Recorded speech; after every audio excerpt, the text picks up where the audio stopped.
गत दिनों बिहार में जो चुनाव हुए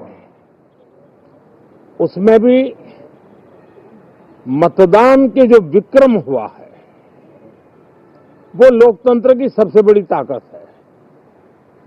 माताओं बहनों की जो भागीदारी बढ़ रही है ये अपने आप में एक नई आशा, नया विश्वास पैदा करती है।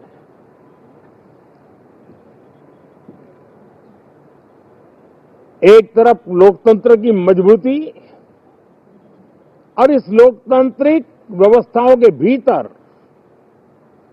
अर्थतंत्र की मजबूती, इसको भी दुनिया बहुत बारीकी से देख रही है।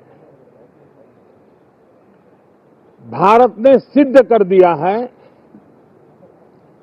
Democracy can deliver.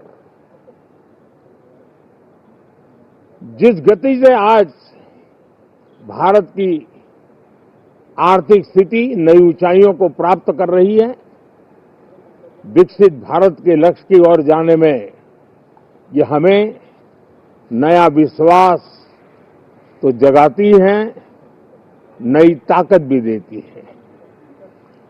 साथियों, ये सत्र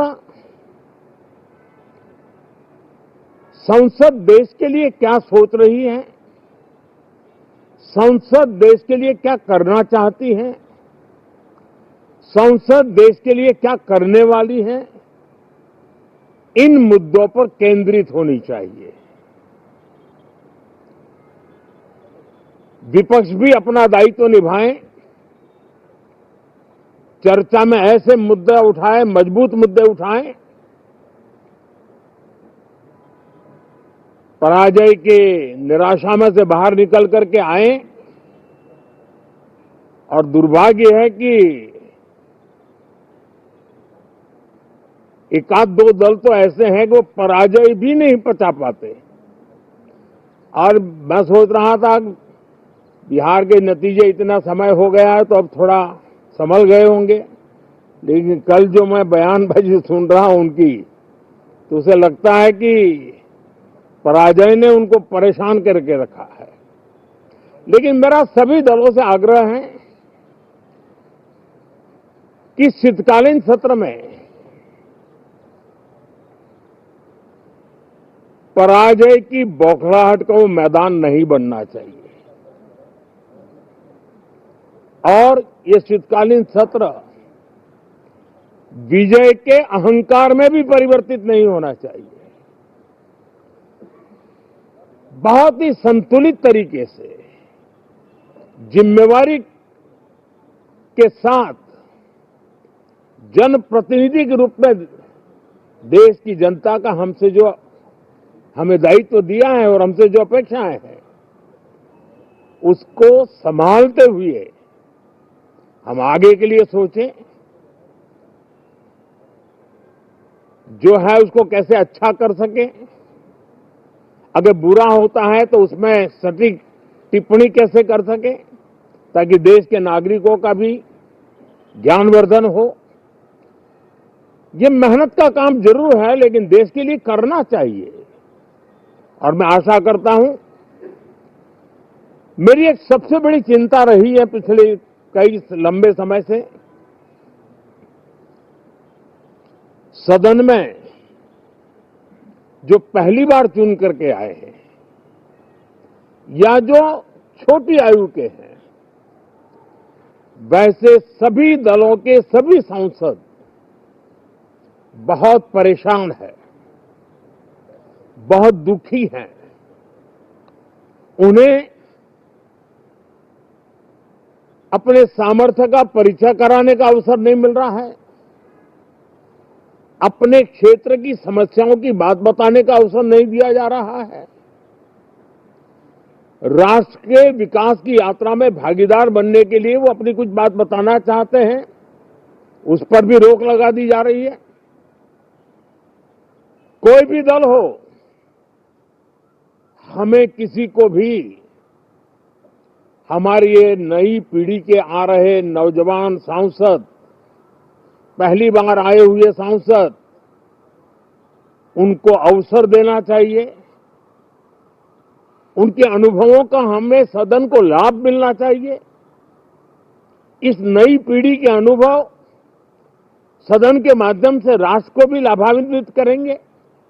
और इसलिए मेरा आग्रह रहेगा कि हम इन चीजों को गंभीरता से लें। ड्रामा करने के लिए जगह बहुत होती है, जिसको करना है करते रहें। यहां ड्रामा नहीं, डिलीवरी होनी चाहिए। नारे के लिए भी जितने नारे बुलवाने हैं, वो पूरा देश खाली पड़ा है। जहां पराजित होकर के आए वहां बोल चुके हो, जहां अभी पराजय के लिए जाने वाले हो वहां भी बोल दीजिए। लेकिन यहां तो नारे नहीं, नीति पर बल देना चाहिए और वो आपकी नीयत होनी चाहिए। साथियों, हो सकता है राजनीति में नेगेटिविटी कुछ काम आती होगी, लेकिन अल्टीमेटली नेशन बिल्डिंग के लिए कुछ सकारात्मक सोच भी होनी चाहिए। नेगेटिविटी को जरा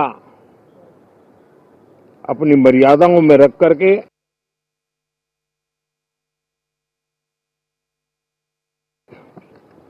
नेशन बिल्डिंग की तरफ ध्यान दें। ये मेरी हमारे उच्च सदन का एक और कारण से भी महत्वपूर्ण है। हमारे नए माननीय सभापति जी आज से हमारे उच्च सदन का मार्गदर्शन उनका शुरू हो रहा है। मैं उनको शुभकामनाएं देता हूं। साथियों, जीएसटी रिफॉर्म्स एक नेक्स्ट जनरेशन रिफॉर्म्स के लिए देशवासियों के मन में एक श्रद्धा का वातावरण पैदा किया है। इस सत्र में भी उस दिशा में बहुत सारे काम होने वाले हैं।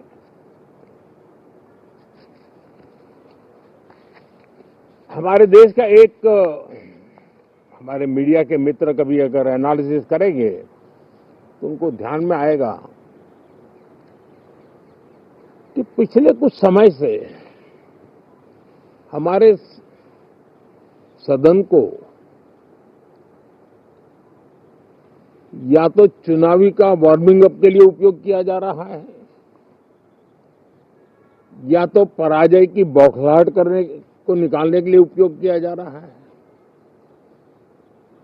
अब मैंने देखा है कुछ प्रदेश ऐसे हैं कि सत्ता में रहने के बाद इतनी एंटी इनकम्बेंसी है कि वो वहां जनता में जा नहीं पा रहे हैं, वहां लोगों के बीच जाकर के अपनी बात बता नहीं पा रहे हैं, और इसलिए सारा गुस्सा या सदन में आकर के निकालते हैं और सदन को अपने उस राज्य की राजनीति के लिए इस्तेमाल करने की नई परंपरा को कुछ दलों ने जन्म दिया है। अब उन्होंने एक बार चिंतन करना चाहिए कि पिछले 10 साल से ये जो खेल खेल रहे हैं, देश स्वीकार नहीं कर रही है इन पद्धतियों को। तो अब थोड़ा बदलें, अपनी रणनीति बदलें। मैं टिप्स देने के लिए तैयार हूं उनको कैसे परफॉर्म करना चाहिए, लेकिन कम से कम सांसदों के हकों पर तराप मत लगाइए। सांसदों को अभिव्यक्ति का अवसर दीजिए। अपनी निराशा और अपने पराजय पे सांसदों को बलि मत बनाइए। मैं आशा करता हूं कि इन जिम्मेवारियों के साथ हम सब चलें, लेकिन मैं देश को विश्वास देता हूं कि राष्ट्र प्रगति की राह पर चल पड़ा है। राष्ट्र नई ऊंचाइयों को पार करने की दिशा में आगे बढ़ रहा है और ये सदन भी उसमें एक नई ऊर्जा, नया सामर्थ्य भरने का काम करेगा। इसी विश्वास के साथ बहुत बहुत धन्यवाद।